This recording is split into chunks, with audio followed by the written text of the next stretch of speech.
Here's where it all comes to play. When you take the best of the best and you put them in a 16-team conference that has no more divisions, it's all up for grabs. The excitement mounts, the anticipation builds, and oh my God, someone's got to win the thing. But that also means, Chris, that some guys don't, and they end up at the bottom of a very strong and powerful conference. And that, my friend, is how you have the strongest conference in the country and possibly someone in that conference with the weakest schedule in that conference. That's how you have it both ways, Chris. Welcome to Chicken and the Dog. Welcome to your journey to the front of the bus. I don't know what to do with my hands after that. Clap. Yeah, I guess that's it. In a world where left is up and right is apparently wrong, do souls make sense of it all, or at least have fun trying? Gear up, friends, for Chicken and the Dog. Welcome to another episode of Chicken and the Dog. I am the dog, and with me as always is the guy who people go to have their future known, the chicken. What up, dog? I accept all forms of payment, insurance on occasion, and you will be disappointed. That's right. So, speaking of future, this is the show that we start. We've been talking about for the last several months about doing, forecast shows and so forth and so on. So this is it. This is where we're going to start forecasting what these individual teams are going to be. And we are going to start with Texas. But before we get into Texas, we got a couple of things we want to talk about, which one is we did this a couple of weeks ago, talking about the comments that we have on either our YouTube or TikToks and so forth and so on, or Instagram. And we love the comments. I wish we had time to go over all the comments that were said, but we're just going to hit a couple of ones that we thought were interesting, kind of funny. And so there was a guy, Imite, I think that was his name. That's what it looks like. If I mispronounce you, buddy, I promise you I meant nothing by it. And I'm also going to, before I read your comment, very funny. This is why you made the cut, my friend. It was funny. You said instead of Texas went to all Alabama and gave Saban his worst home loss since LSU and sent him into retirement. We earned it as well. Slippery fart, that took me a minute to find out what you were saying, will get his at home as well. Hook 'em. Slurpy fart. Good old slurpy fart. Like I said, that took me a little bit. I was like, what is he?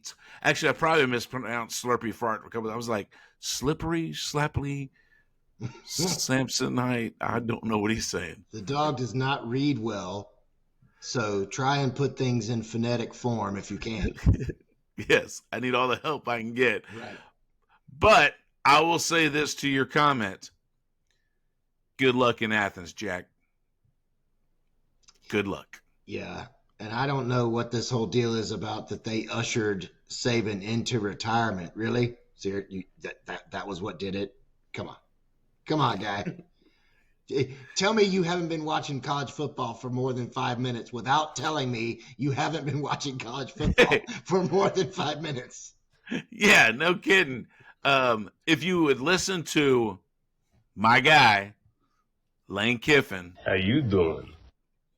You would know for sure his comment was the NIL and the transfer portal is what sent Saban into retirement, not your beloved Longhorns. But welcome to the show. This is what we do. As I said before, we are the ambassadors of genius, and our mission is to help you move to the front of the short bus that you are currently on. That's right. Look, keep the comments coming, even the slippery farts. We like them.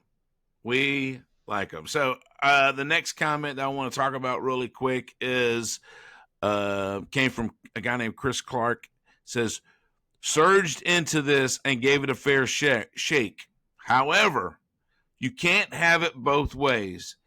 Either the SEC, meaning all the SEC, is the best conference, or it really just floated by Bama's run, UGA, and Joe Burrow's LSU. If the whole conference is good, then UT's schedule should not be criticized. After all of those weak teams upset someone, which one is it? First of all, before the chicken goes off, because he's like, I could see him. He's looking like Conholio over there. Yeah. You need to go back and listen to it one more time, or maybe 10. I don't care, whatever it takes for you to comprehend what we said, because what we said is, I'm going to let the chicken finish that. Chris, where do we begin? Welcome to day one of class. You're going to need a number 2 pencil, several sheets of notebook paper. College rule? I don't care. Wide rule. Chris might need wide rule. He might. You're going to need a graphing calculator, probably an abacus, a dictionary to look up what is an abacus, and then Q-tips, because the most important thing about what I'm getting ready to tell you is that your ears need to be clear so that you can hear what I'm getting ready to tell you. This is advanced scheduling. You're not in college football 101 anymore, my friend. You are now in chicken and the dog college football. Now, here's why you can, and in fact, you do have it both ways in the SEC. It's because we do it different here. Every one of these teams is, in fact, a premier program, but they don't all necessarily look like it. Well, why is that, Chris? Hang on to your shorts, I'll tell you. If you took Mississippi State, that's right, the bottom of the SEC right now, and put them in any other conference, will they come out winless? No, my friend, they will not. They would likely challenge for your conference championship. That's right, I said it. Play it back. Listen to it again. The lowest of the low in the SEC can and does compete on a regular basis with any and every other conference in this great country. Now, what does that mean, chicken? Here's where it all comes to play. When you take the best of the best and you put them in a 16-team conference that has no more divisions, it's all up for grabs. The excitement mounts, the anticipation builds, and oh my God, someone's got to win the thing. But that also means, Chris, that some guys don't, and they end up at the bottom of a very strong and powerful conference. And that, my friend, is how you have the strongest conference in the country and possibly someone in that conference with the weakest schedule in that conference. That's how you have it both ways, Chris. Welcome to Chicken and the Dog. Welcome to your journey to the front of the bus. I don't know what to do with my hands after that. Clap. Yeah, but I guess that's it. Wow. Yeah. So, in other words, Chris, as a dog would have put it, because we don't want to offend or hurt anyone's feelings, the dog would have just said, look, buddy, I understand what you're saying, but yes, every SEC team is great, but there are bottom tier. There are ones that are greater, and please listen to us, and we would love to have you follow our show constantly, and we would never want to hurt your feelings. I live to hurt your feelings, Chris. It is only through adversity that we can grow stronger. I'm here to hurt your feelings for your growth. Can't we all just get along? No. And hug. Chris, hey, look, in all honesty, Chris, we love your comments, man. Thank you for commenting on Chicken and Dog, man. Keep them coming. you will be mentioned, my friend, if you do. And look, come back with whatever you want to say, as long as it's clean. We're not going to, spread any profanity or anything nasty on the show. So keep it clean. Come back at the chicken. He would love the challenge. This is true. Yeah. Before we dive into the Texas, their 2025 story, there was a article written on ESPN. I'm not going to say the guy's name, but you, my friend, if you're going to obviously you're listening to the show because you said a line on your article that was truly, you could have only gotten that knowledge or that thought or that idea from listening to Chicken and Dog, because it was directly out of our playbook. You were talking about quarterbacks, all 136 quarterbacks coming into the college football this year, Division I, and one of your paragraphs says after the COVID-19 rules allow players to stick around for 5, 6, or even 7 years in college, 2025 represents the unofficial endpoint of the bonus year, unless you're Diego Pavetta, who might play until he's eligible to collect Social Security. Hey, Bert. Hey, Bert. Hey, thanks for listening to our show, guy. And look, if you need to steal our playbook, as long as you give us some type of credit at the end, tell your followers about Chicken and Dog so we can grow. I don't mind that. But with that being said, I do want to list who he thought was his tier 1 quarterbacks. Because actually, for a couple of reasons. One, because we are Chicken and the Dog, and the first word in that statement was, or the title was chicken. In his top 1 tier, he's got yours truly, Lenore Sellers. So I don't think that's a bad. I wouldn't disagree with him. I think Lenore Sellers, until you prove him wrong from his performance last season, I think he is in that top tier. There's no doubt about that. Some of the other people that are worth mentioning, Cade Klubnik from Clemson, I think he's got that one right too. I think he's going to have a great season. We talk about this guy all the time, potentially being very dangerous in the SEC, which is Garrett Nussmeier. I think he's nasty.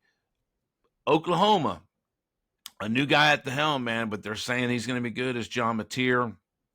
And then they had to go throw someone in there from the Big Ten, which is Drew Aller, which I would agree that that guy from Penn State, he's going to do really, really well for Penn State. I know this is not a Big Ten show, but I think Penn State's got a pretty good path to winning the conference championship this year.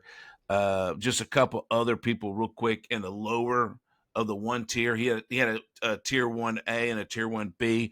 He's got DJ Lagway as Florida, Carson Beck at Miami. I think that's pretty fair. And then this is interesting. Somebody he's taken some snaps, but we don't know. He's never led a team through a whole season yet. He's got Arch Manning in there. Is he Arch Manning? Is he in there because of that last name? I don't know. Maybe. But pretty interesting, I think, all in all.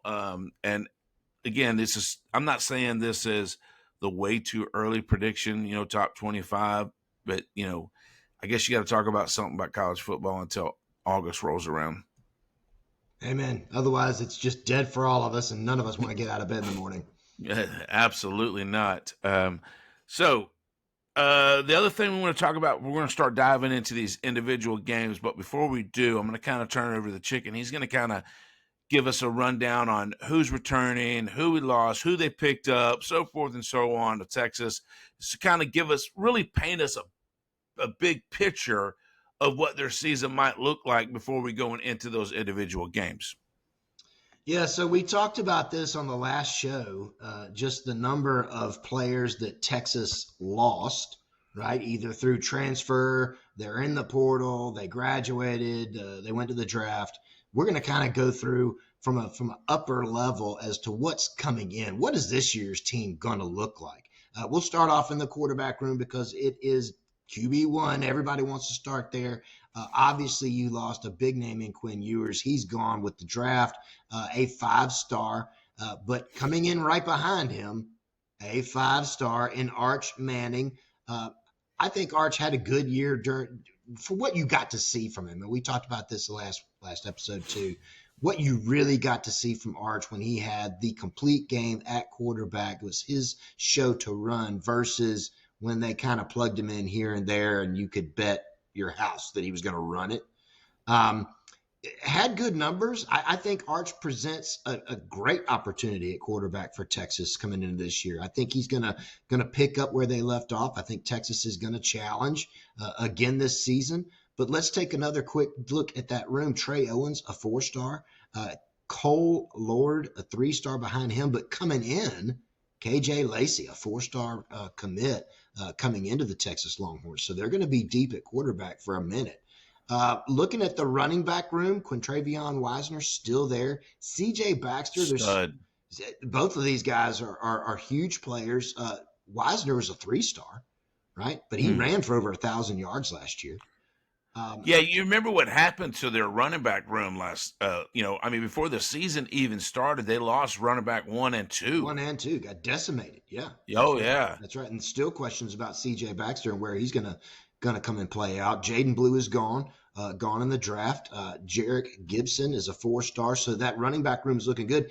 Then you've got three 4-star running back commits coming into this next season. So again, Sark is stacking this team. Go ahead. I was going to say, and keep in mind, guys, we talk about this all the time. The only difference really between a 5 and a 4 is they're saying a 5-star is an early projecting of going into the first round of the draft. That's it. And it's completely subjective. It's completely theoretical because the NFL can't take somebody straight out of high school, right? So that's the whole, here's this 18-year-old kid, maybe even a 17-year-old kid, depending on if he graduates early, that's a 5-star, meaning, oh, well, he could be drafted in the first round. Actually, no, he can't, because the NFL don't work that way, right? NBA, Major League Baseball, they'll pick you up right out of high school. The NFL will not. And understandably so, right? You've got, at that point, you'd have a high school senior running into a freight train head first. Not smart. No. But one thing that I want you to pay attention to is we've just looked at the quarterbacks, we've just looked at the running backs, and we have not talked about one single incoming transfer. So Sark is doing this the old-fashioned way, building this program at the roots. As our friend Matthew McConaughey would say, all right.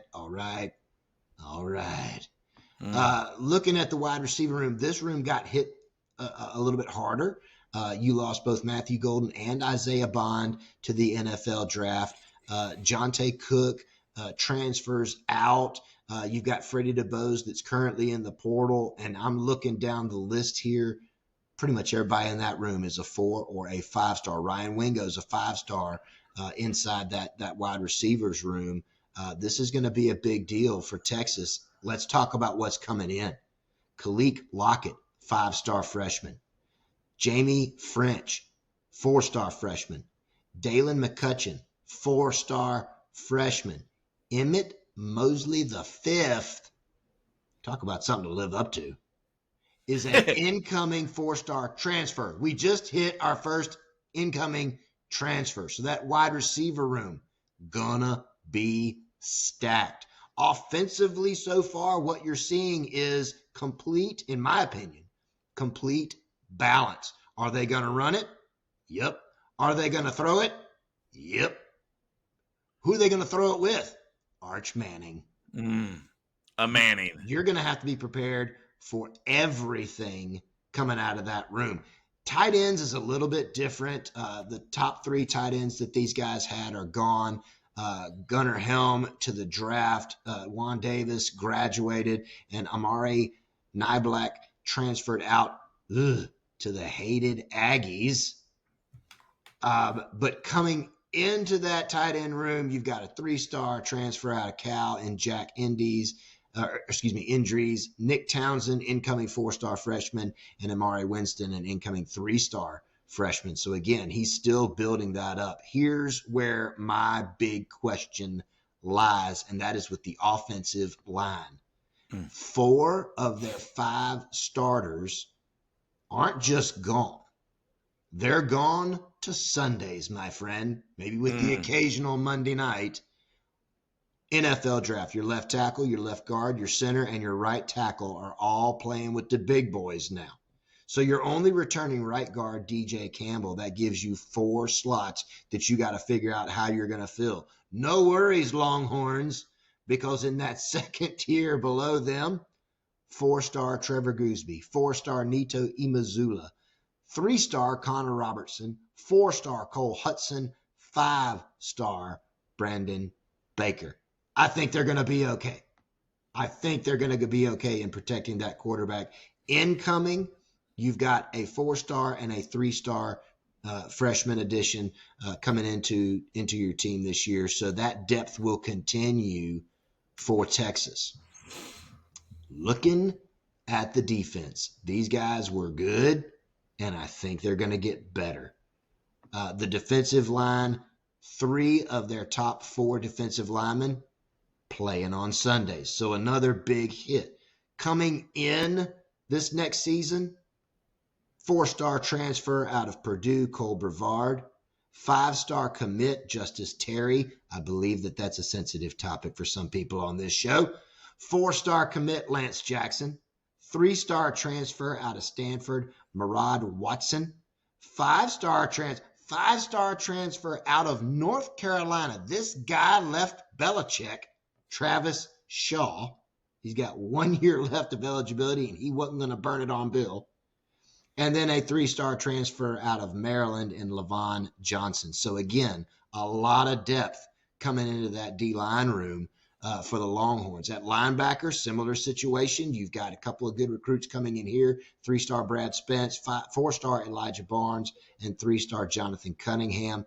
The linebacker room didn't get hit really as far as I can see from a lot of depth at talent. 5-star Anthony Hill Jr. is still there. 4-star Leona Laufa, I don't know, is still there. It's going to be a good linebacker class for Texas. DBs, another big pickup as he picks up 5-star Jonah Williams, a commit. Cade Phillips is a 4-star. Grayson Littleton is a 4-star. Zulus Hicks is a 4-star. Caleb Chester is a 3-star. But they're going to be okay because Malik Muhammad is still there. Michael Taffy is still there. They're going to be all right. They are going to be all right in Texas. We could talk specialists, but I don't want to. So overall, everybody's got a kicker, everybody's got a punter, right? You just hope that they connect. Overall, I think Texas is looking more than solid. Chris, they still have a cupcake schedule in the conference going into this year, but it won't take away from the outcomes, just like it can't take away from the outcome they had this past season. Great year ahead for Texas, in my estimation, based on the talent that's in the barn. Yeah, and I was going to say that about Chris. I was going to say, well, I mean, yes, they're talented. Yes, they've got it. But remember, they do have still a kind of a weaker conference schedule, because I'm going to emphasize they have a weaker conference schedule because, and we'll get into the games in just a few minutes. But before we do, I wrote down something. In the episode a couple of weeks ago, we talked about the mantle, the torch, the SEC torch. Now that Saban has retired, he carried that for a long time. It was his. Nobody can grab it out of his hand. They tried, but all they could touch was the tip of the torch, and they just couldn't get it out of his hand. Now that Saban's gone, that torch is just kind of floating. A lot of people think that it's Kirby Smart. But what you just read, you got to ask yourself, is it Sark? Look at the talent that he has. You just read the talent that he's got. He's got the number 1 recruiting class this year. Now, does that mean anything? I would say yes. Some people will say no. There's arguments both ways. I mean, we've seen a lot of 4 and 5-star bust out there, and we've seen a lot of walk-ons, Stetson Bennett, come in and light it up, right? So that doesn't always mean anything. So does Sark have the ability to grab that torch? And if he does, and if Texas is player rich, is it because they are rich and there's a lot of money? Is there a lot of NIL money being thrown at Texas? I think that there's a lot of wealth, and I'll define that for you, in Texas, that, in my opinion, Georgia does not have. Now, what do I mean by that? It's not strictly NIL deal and money. It also comes from historical prestige. You cannot be a college football fan. I don't think that you can be a high school football player considering a collegiate playing career at any level without knowing and appreciating what Texas is to college football. The same way that Alabama defined themselves in the fabric of college football. There is a bright crimson strand running through the blanket that is college football, and it's all because of Bear Bryant and historical Alabama. It's all because of Nick Saban and just now modern Alabama. Texas has that same type of presence. Notre Dame has that same type of presence. Ohio State has that same type of presence. There's Michigan, there's a factory out there on the West Coast that makes something unrelated. They have that type of presence in college football, right? So there's a different type of wealth there that these head coaches, if they're going to be successful, not every head coach at these programs has been successful, but if they're going to be successful, they know how to tap into that wealth and use it as an asset in recruiting. So my comment back to you about Sark, at minimum, he's a dead even race with Kirby about grabbing that mantle and claiming that mantle. Because if you look at what he's doing here, he's building his program from the root up. He's not trying to find a bunch of contract players to come in. Now, I'm not saying that's a bad thing. Look at what Shane Beamer is doing in South Carolina. He's getting those guys for 1-2 years, come and help me now kind of thing. And he's going to start gaining some traction that way. But South Carolina also doesn't have anywhere near that overall wealth that Texas has. That was pretty good. I think your only thing that I would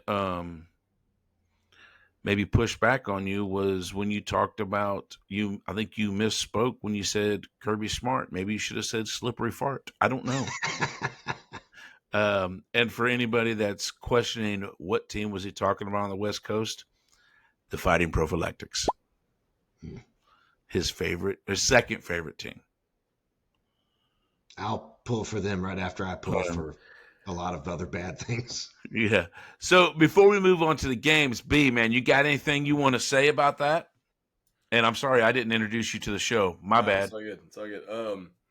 I think we got to give Kirby at least a little bit of an edge, and I'm not trying to be biased here, but we got a pedigree behind his name. I don't think Sark has that yet. He hasn't even won the SEC yet, so we got to get there first before we put them even in the race, I'd say. But I definitely think Sark is that number 2 right now, no doubt. Whoa. Even over? Don't tell me DeBoer. Lane Kiffin? He was going with his man crush. Come on, man. Lane Kiffin. My guy. No, I would. I mean, if you just look at the, what the chicken just said. Now, I think when we get to Georgia next week and we recap Georgia, I think you're going to find probably the same storyline, right? And especially on the wide receiver room, I think we're loaded. Anyway, we'll tackle that next week. But I mean, I would have to say that, man, Sark is definitely building something very, very special at Texas. Longhorn fans, you should be very proud of this coach. The only thing I would say is he's got to learn how to win the big ones. 2 losses to Georgia last season, not a good look. That was a typical Mark Richt kind of storyline. You got all the talent in the world. You're leading in all these different categories. You got a quarterback in Matthew Stafford or Murray.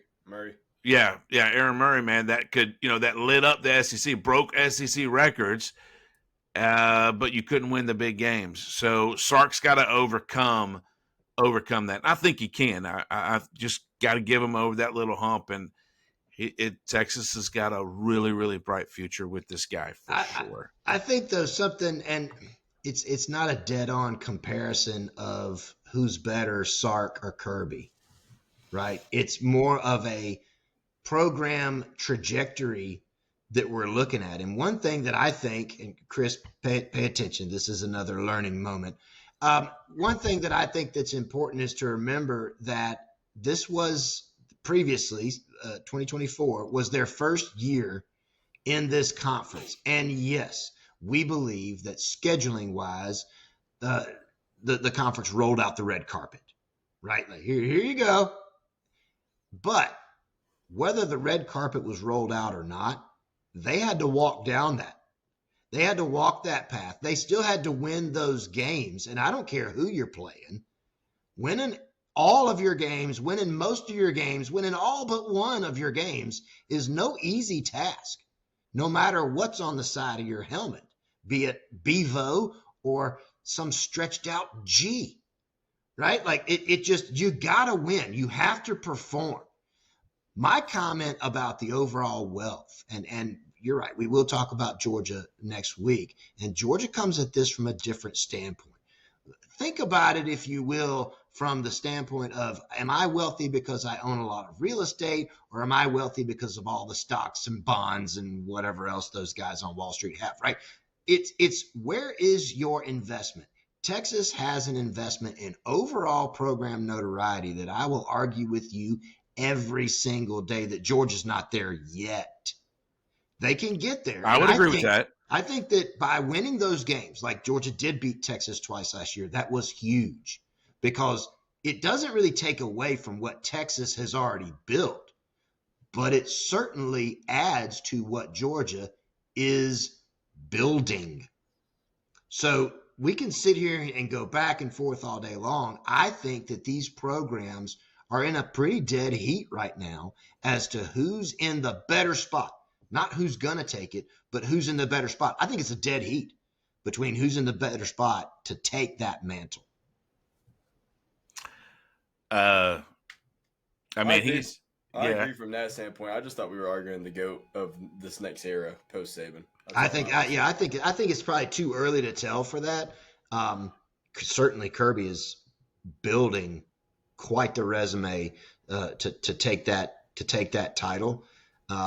And Sark does have some boxes he's got to check if he wants to be included in that conversation. I don't know of anybody. Dabo was looking that way out of Clemson for a minute, but he's kind of, with the whole "do I want transfers, don't I?"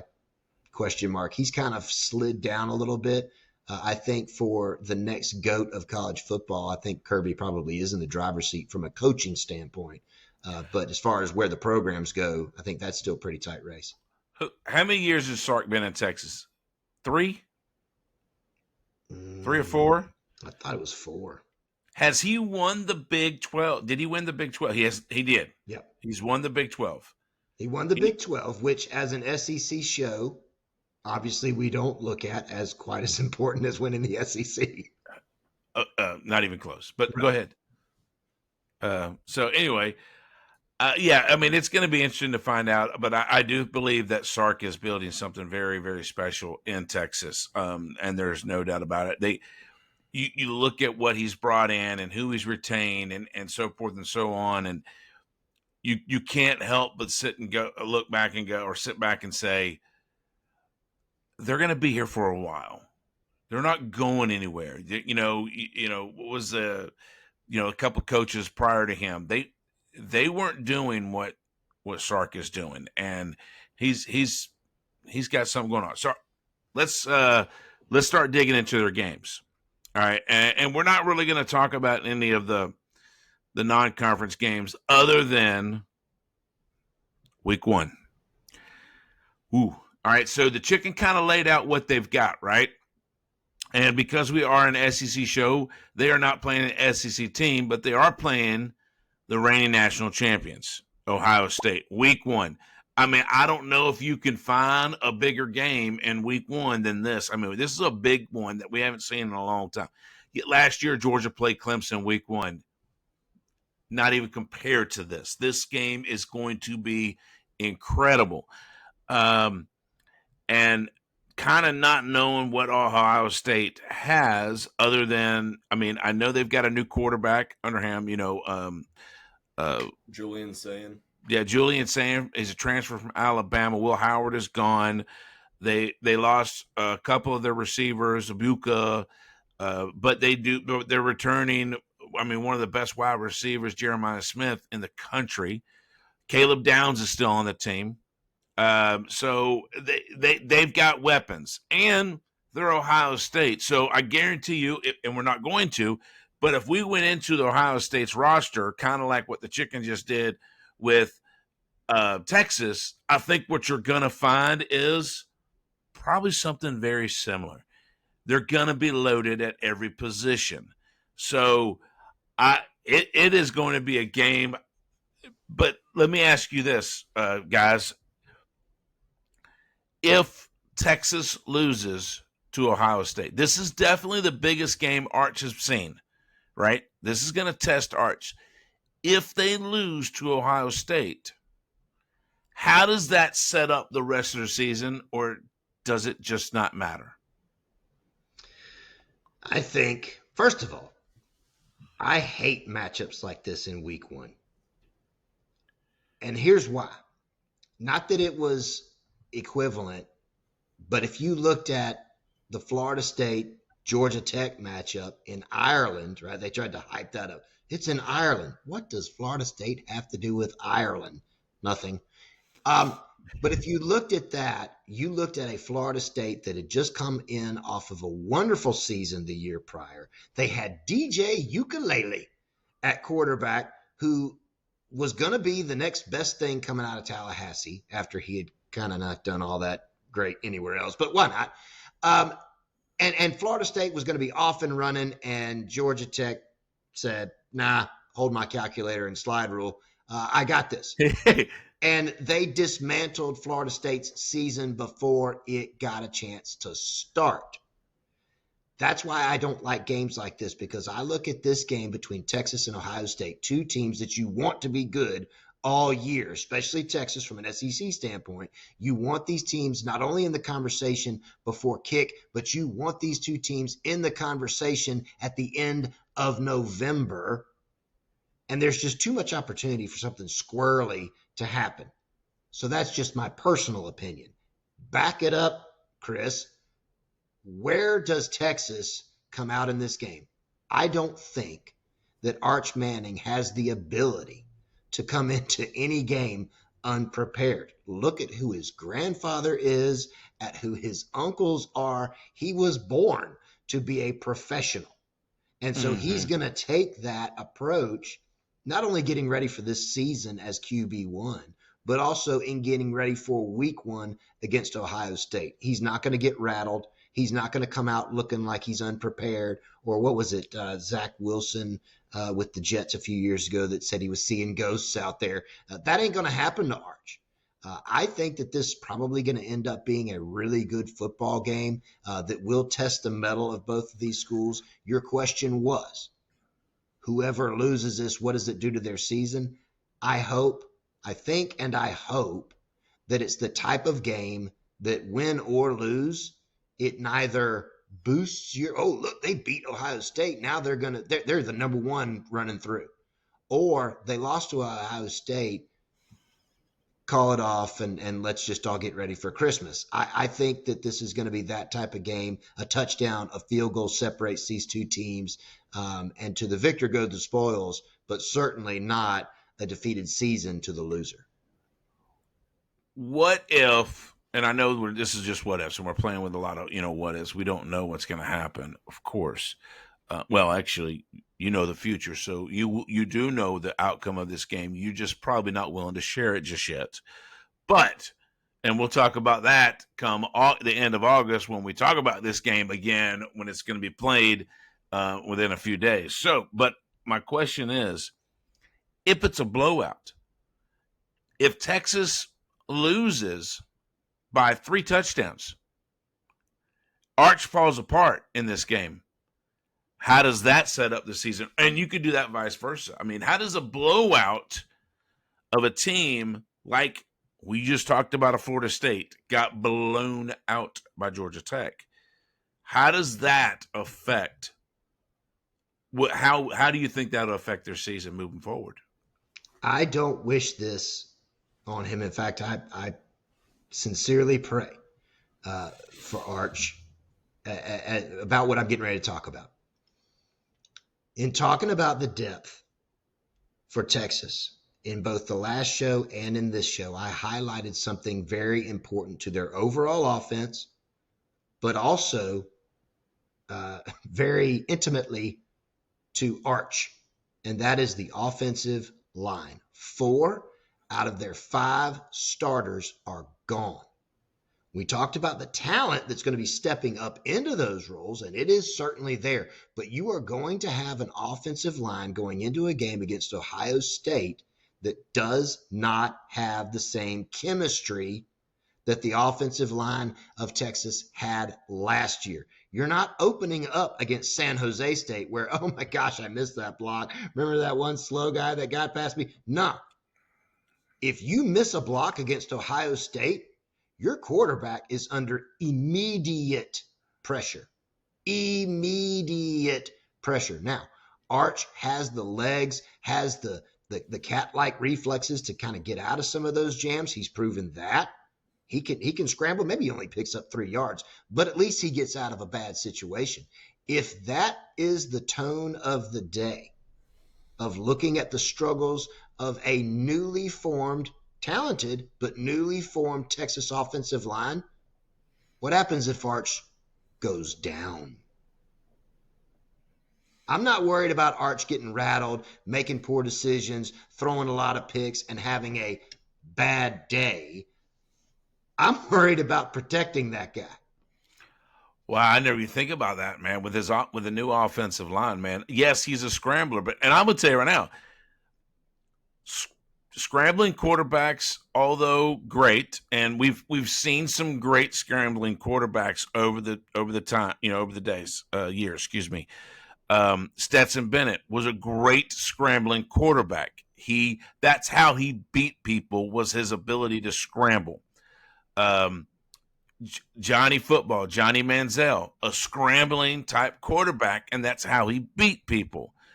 But those guys were smaller stature than an Arch Manning. So can Arch scramble well enough without getting hurt?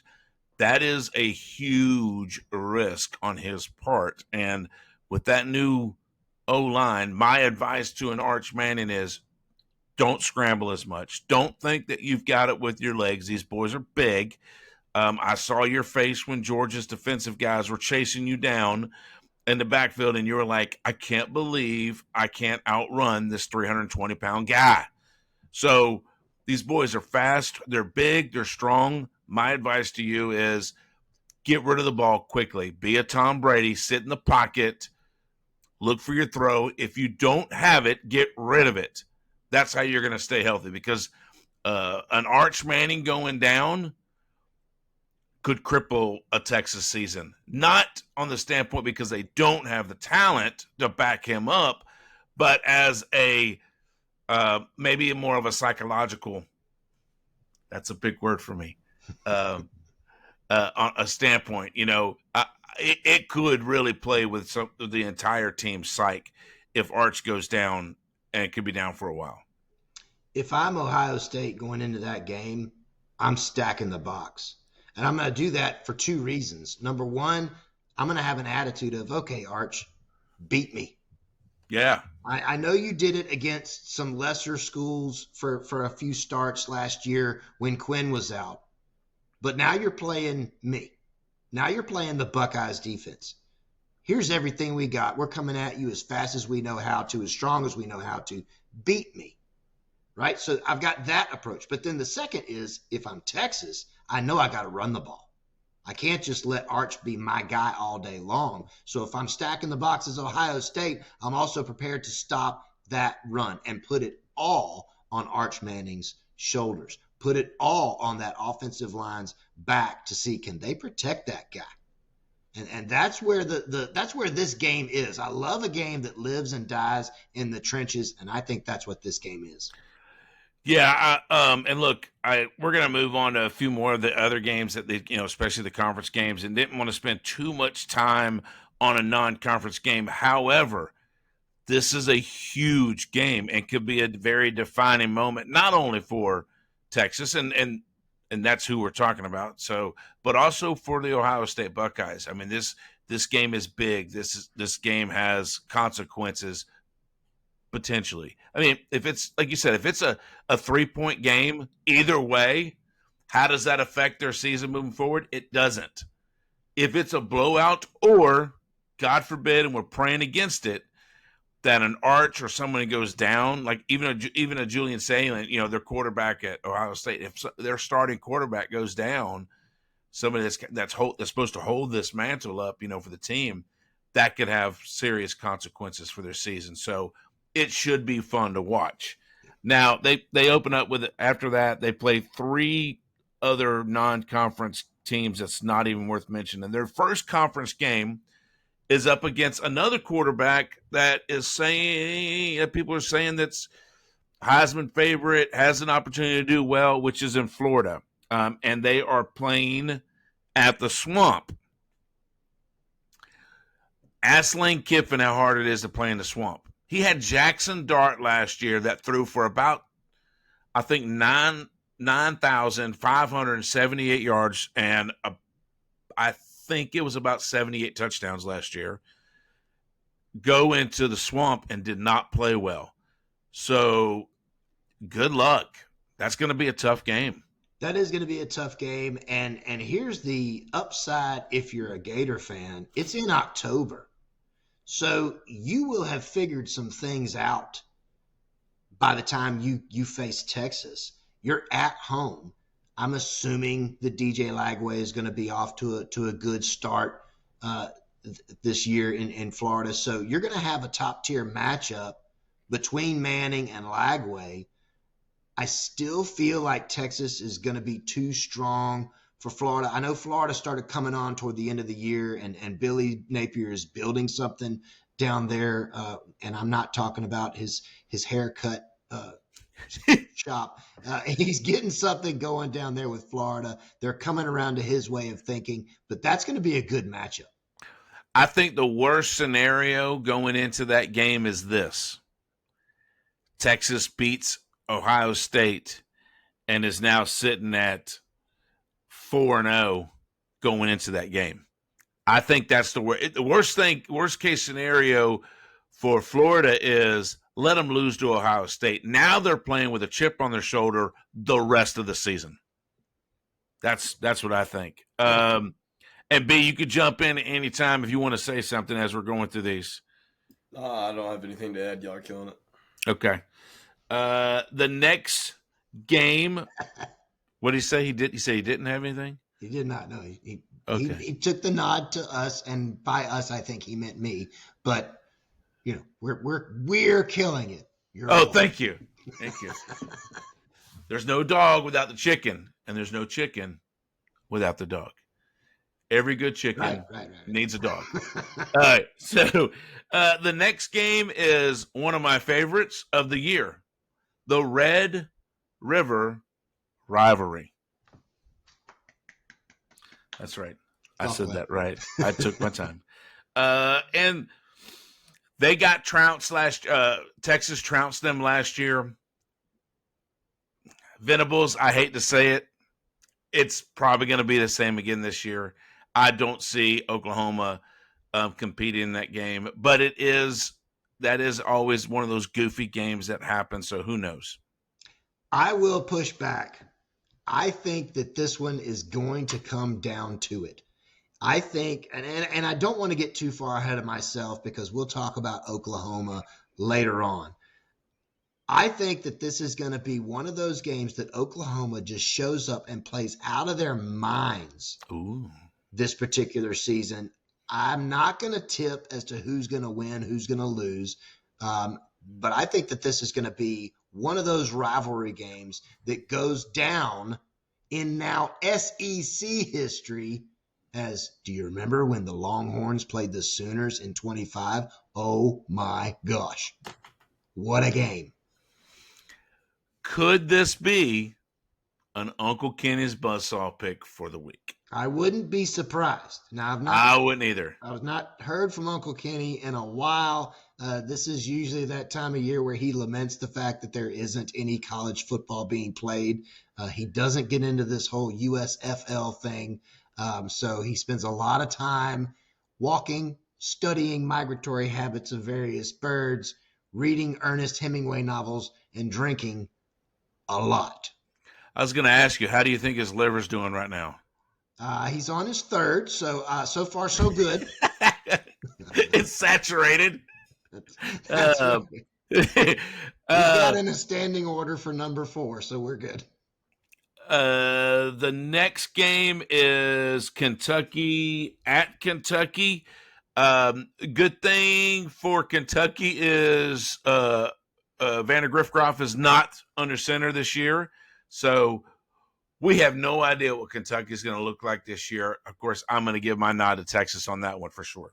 Absolutely. And the other good thing for Kentucky is that no one expects you to win. So, yeah, that's for sure. If you could go into that game and leave healthy, that's a plus. Anything after that is icing. Yes. Next game after that, you got to go to Mississippi State and play there in Starkville. That's right. Not your toughest road trip ever. No. Oh, they're on the road for 2 weeks against Kentucky and Mississippi State. Okay. And? Yeah. Might as well just stay somewhere down there and don't even come home. Right? Yeah. Mississippi State, unfortunately, and we'll try to get to them as far as a forecast show, but they have just, not only did they have a terrible 2024 season, but they got dismantled too in the portal, and we've talked about that some. The loss of their in my opinion, their only bright spot that they had last season, which was Van Buren, left. So Mississippi State guy, I don't. That should be a cakewalk. Sark, you shouldn't have anything to worry about. And then you invite the Anchor Downs, the Fighting Pavillas, to Austin in November. I mean, I think you should be able to handle that. Vanderbilt, I don't think they're going to be that good. Pavia, who knows what kind of season he's going to have? We just don't know.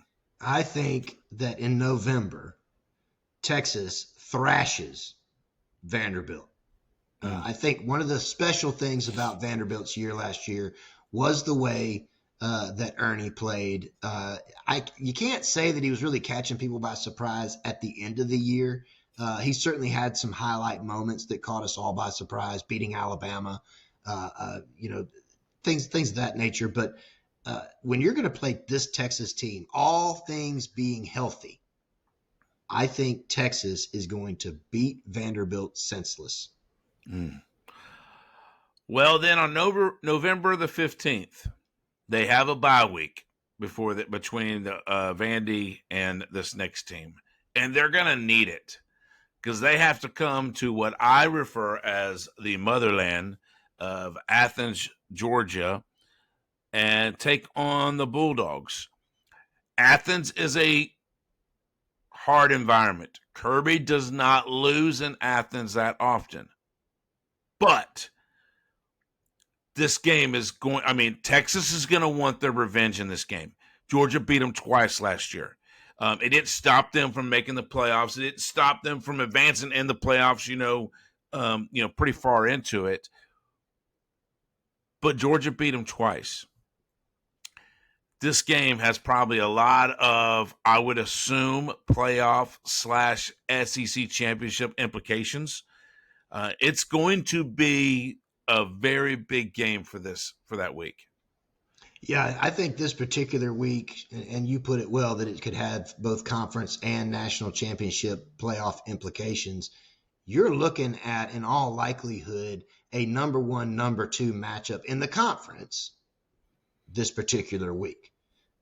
If Ohio State comes out on top against Texas in the first game of the year, this game could not only be a number 1, number 2 matchup in the conference, it could be the type of game where Georgia could push Texas out with a victory of playoff standings, period. What if Georgia and Texas are undefeated going into this game? Then you could potentially have number 1 and number 2 in the country. Yep. Potentially. You'd have delivered Ohio State a loss at week 1, Texas would have. So, are you going to put you're going to put them over an undefeated Georgia? Probably not. So this game could play out to be a huge game for that week. No doubt. Could be our first loss at home since who? I don't know the answer. The Fighting South Carolina Gamecocks 2019. Wow. Haven't lost at home since then. Wow. What a record to hold on that Kirby has, right? I mean, that's in itself is very impressive. Yep. DK Joyner was under center that day for us. It was wonderful. Here we go. Saturday afternoon. Jeez. Hey man, it could have been Tech. Could have been Tech last year. Wait a minute. There was something else that happened that day too, wasn't there? Something was brought into this world that was pretty great. Yeah. Izzy McQuamu intercepted Jake Fromm, ran it all the way back. Oh, yeah, sorry. I digress. My daughter was born at that moment. Yes, and I have to hear about that all the time. Although his daughter wears Clemson stuff. She's confused. She can't stand the Tigers, and my wife hates it. I love it because although what you see here on this show will probably contradict what I'm about to tell you, I'm not that guy that shoves my team in my kids' faces. I'm like, look, you like who you want to like. My wife is full of Clemson propaganda, but I don't go that way. And my kids, my son, and who's now 21, and my 5-year-old daughter are both avid Gamecock fans. Why? Because they have seen the truth. Well, I don't know. I mean, I think your oldest is a Georgia fan, so she may be the most intelligent one of the group. I love my child. If you're listening, we love you. Or at least I do. I love you too, sweetheart. The next game that Texas has to play on, and look, and I'm gonna tell you this: whether they beat Georgia or lose to Georgia, this next game, in my opinion, is huge to them, and they have to take on the Fighting Pittmans in Arkansas. They don't go to Arkansas; they actually have to play them in Austin, so that's probably a good thing for Texas. But Sam Pittman's going to do okay next year, I believe, or this coming season, and I think that could be, especially if they beat Georgia, that Arkansas game could be a trap game for Texas. Yeah, I mean, I would agree with that. If they come out on top against Georgia, it could be a trap game. I love the Fighting Pittmans, so I don't want this to go the wrong way. But when I look at Texas's schedule, from the expert perch that I maintain, this game does not jump off the page as for one of their bigger matchups. I see 4, maybe 5 big matchups for Texas this year on this schedule. We've already talked about Ohio State. I think Florida is that one that's kind of on the fence for me of, is this going to be a big game or not? I think Oklahoma is going to be a big game. If nothing else, it is your rival. Georgia, obviously a big game. And the next one that we'll talk about with Texas A&M, another rival. Arkansas, I think, is going to be a good game. I don't want to take anything away from them, but it doesn't really grab my attention the way that these others do. I think, and you may be right. I am. I knew that was coming, but I think that's going to depend on, like you said, whether or not they win or lose in Georgia. I mean, in Athens, but also keep in mind, one of the quarterbacks that you and I have talked about that's going to be, in our opinion, kind of that sleeper quarterback in the SEC is that kid from Arkansas, Green. He's going to be good, and so Green I think it's going to depend on what his season looks like, whether or not that game could be a ball game or not, for sure.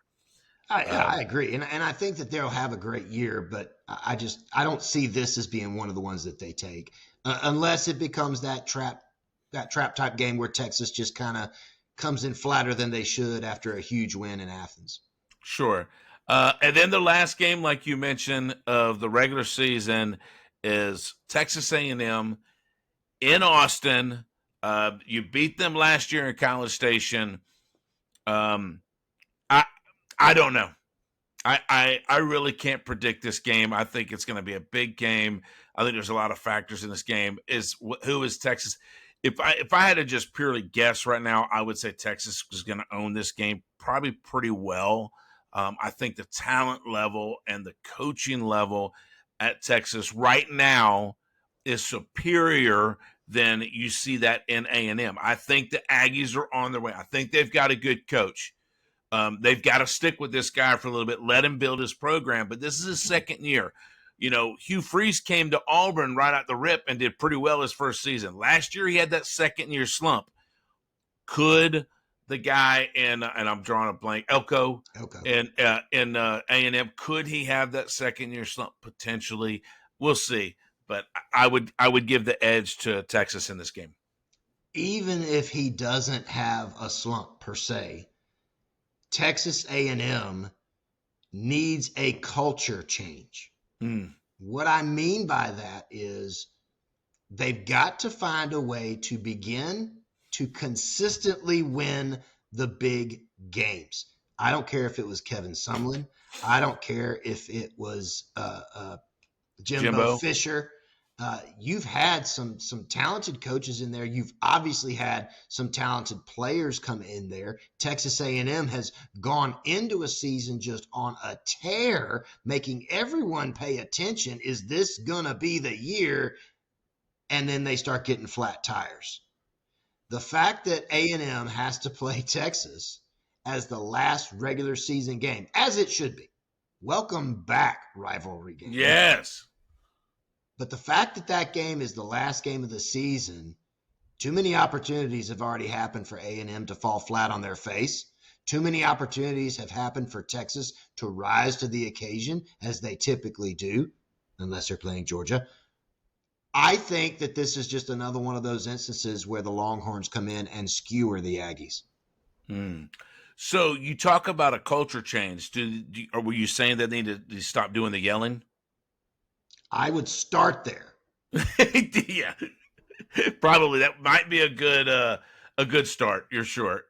Maybe they need it. Bring some color into the student section. There's way too much khaki going on. I don't know if I'm watching a desert documentary or if I'm watching something about Texas A&M.